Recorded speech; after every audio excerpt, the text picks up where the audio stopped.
coming down to my next question, which is, could you please, as I'm a history into, so I want to know how design thinking's history have been like. So could you please share that? Sure, yeah. Design thinking history, when we start talking about history, it always takes hours and hours and hours. So maybe we don't have a luxury of so many hours with us. But let me briefly tell the brief history of a design thinking. Of course, you type on a Google, you will get the brief history. I'm not getting into dates and people and who all contributed. Of course, the many legends contributed, cultivating design thinking methods and methodologies and perfecting those things that you can read on Google. Broadly, if you look at design thinking equals to problem solving, like if you ask me to name what is the other synonym for design thinking, I'll say problem solving. Okay. So now if you look at it, does problem solving has got a history? It has got a huge history. Okay. Now you can see that I'm answering this question in very convoluted way. And rather than answering what is the history, I'm just confusing you guys. There's a reason for that. Problem solving, it has been there with human or humanity from the day one. When we were hunter, we solved the problem creating tools how to hunt easily, isn't it? So like that, as humans are innovative, are inventive, we invent many things. So the problem solving is a part of our part and parcel. But this new dimension of design thinking evolved last few decades, and it perfected and it became part of education system, and we started teaching in colleges, and especially it became highly popular last 2 decades. The first time a design company and the founder of that design company went to a Stanford business school, and then they start teaching design thinking to MBA students.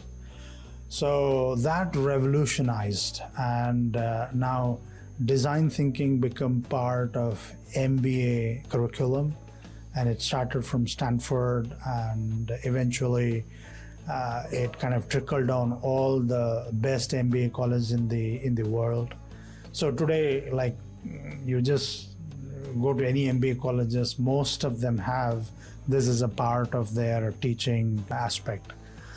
Another important happened in the history of design thinking is that Apple, Steve Jobs was really excited about design thinking, and he extensively kind of brought design thinking methods and methodologies in their system, and their whole business kind of relied on this methodology. So now if you see, nobody can deny like how successful Apple is.